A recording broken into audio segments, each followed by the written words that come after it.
நம்ம தமிழ்நாட்டில் இருக்க சக்தி வாய்ந்த உயரமான பழமையான ஆஞ்சநேயர்னா நம்ம நாமக்கல் ஆஞ்சநேயர் தான். கிட்டத்தட்ட 18 அடி உயரத்துல கோபுரமே இல்லாம வெட்ட வெளியில லட்சுமி நரசிம்மரை வணங்கியவாறு அருள் பாலிக்கிறாரு. ஒரு தடவை லட்சுமி தாயார் கடுமையான தவம் புரிந்த இடம்தான் நாமக்கல் சேத்திரம். எதுக்காக தவம் இருந்தாங்கன்னா பெருமாளோட நரசிம்ம அவதாரத்தை தரிசிக்கணும் அப்படின்னு சொல்லிட்டு ஆஞ்சநேயர் இமயமலையில இருக்க சஞ்சீவி மலையை பெயர்த்து எடுத்துட்டு வர்றாரு. எதுக்குன்னா அதுல இருக்க மூலிகைகளை எடுப்பதற்காக. மூலிகைகளை எடுத்ததுக்கு அப்புறம் திருப்பி இமயமலையிலேயே போய் சஞ்சீவி மலை வச்சுட்டு திரும்ப வரப்ப நேபாளத்துல இருக்க கண்டகி நதியில நீராடுறாரு. அப்ப அவருக்கு ஒரு சால கிராமம் கிடைக்குது.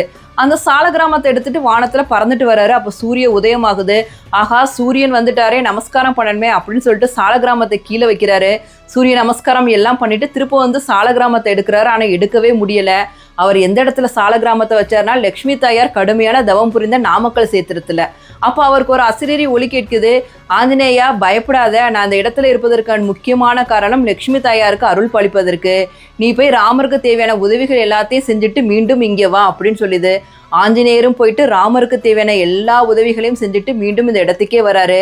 அப்போ பார்த்தீங்கன்னா அந்த சால கிராமம் நரசிம்ம மூர்த்தியாக வளர்ந்து நிற்குது.